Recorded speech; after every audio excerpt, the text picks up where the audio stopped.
நகை கடன் தள்ளுபடி இருக்கா? எப்போ அமலுக்கு வரும்? அப்படி இருந்துச்சுன்னா, நீங்கள் என்னென்ன செய்யணும் அப்படிங்கிறத இந்த வீடியோவில் சொல்லிக்கிறேன். நம்ம சேனலுக்கு ஏதாச்சும் புதுசாக சப்ஸ்கிரைப் மட்டும் பண்ணிக்கோங்க. அப்படி பண்ணிட்டுனா பக்கத்தில் இருக்க பெல் ஐக்கான் ஆன் பண்ணினா உடனுக்குடன் நோட்டிஃபிகேஷன் வரும். நிறைய பேர் சப்ஸ்கிரைப் பண்ணால் பார்த்துட்ருக்கீங்க, சப்ஸ்கிரைப் பண்ணி பாருங்கள்.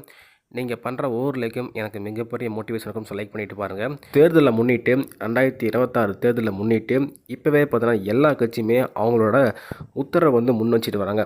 அப்படி அந்த வகையில் ஸ்டாலின் அவர்கள் ரீசெண்டாக பிப்ரவரி 13ஆம் தேதி ஸ்டாலின் அவர்கள் மகளிர் திட்டமாக 5000 பணம் மொத்தமாக வந்து போட்டிருப்பாருங்க. ஒரே தவணையாக 5000 ரூபாய் போட்டிருப்பாரு.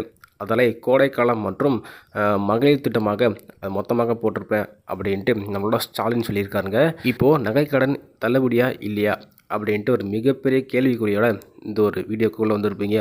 இப்போது இதுக்கு முன்னாடி நடந்த ஒரு சம்பவத்தை பற்றி பார்த்துடலாம். 2021 ஸ்டாலின் அதாவது பதவி ஏற்கும் போது 13 லட்சம் மக்களுக்கு நகை தள்ளுபடி பண்ணியிருந்தார். அதில் 5 சவரன் நகை மட்டும் வச்சுருக்கணும், அப்போனா தான் இந்த ரிசப்ட் வந்து ஒர்க் ஆகும் அப்படிங்கிற மாதிரி சொல்லியிருந்தாருங்க. அதே தான் இப்போயும் அதில் இன்னுமே மாற்றத்தை கொஞ்சம் உண்டு பண்ணியிருக்காரு. இனிமேல் கஷ்டப்படுற அளவுக்கு 5 விஷயத்தை நீங்கள் கரெக்டாக பண்ணியிருக்கீங்களா அப்படிங்கிறத பார்த்துட்டு தான் இப்போது உங்களுக்கு தருவாங்க. அதாவது முதல் விஷயம் பார்த்தீங்கன்னா, 5 சவரன் நகைக்கு மேலே நீங்கள் 1 கிராம் கூட நகை இருக்கக்கூடாது. அப்படி இருந்தால் உங்களுக்கு வந்து அதில் வராது, அந்த ஒரு தள்ளுபடியும் உங்களுக்கு வந்து கிடைக்காதுங்க. இரண்டாவதாக உங்களோட கணக்கு கோடோட ஆதார் கார்டு கட்டாயம் இணைக்கப்பட்டிருக்கணும், அப்போனா தான் உங்களுக்கு அது தள்ளுபடி நடக்கும்.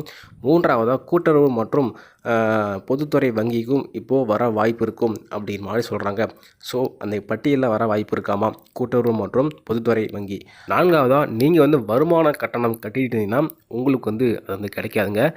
ஐந்தாவதாக நீங்கள் வந்து இந்த ரசீதியில் உங்களோட அட்ரஸை வந்து ஆட் பண்ணிக்கணும், அப்போனா தான் உங்களுக்கு வரும் அப்படிங்கிற மாதிரி இத்தனை 5 விதமான இந்த ஒரு நடவடிக்கையை போட்டிருக்காரு. அப்படி இந்த ஒரு திட்டம் வந்து கூடி சீக்கிரம் வந்து விரைவில் உங்களுக்கு வந்து தெரிய வந்துடும். இந்த திட்டம் அமலுக்கு வரத்துக்குள்ளே இதெல்லாம் கரெக்டாக பண்ணி வச்சுக்கோங்க, அப்போ தான் உங்களுக்கு வந்து வருங்க.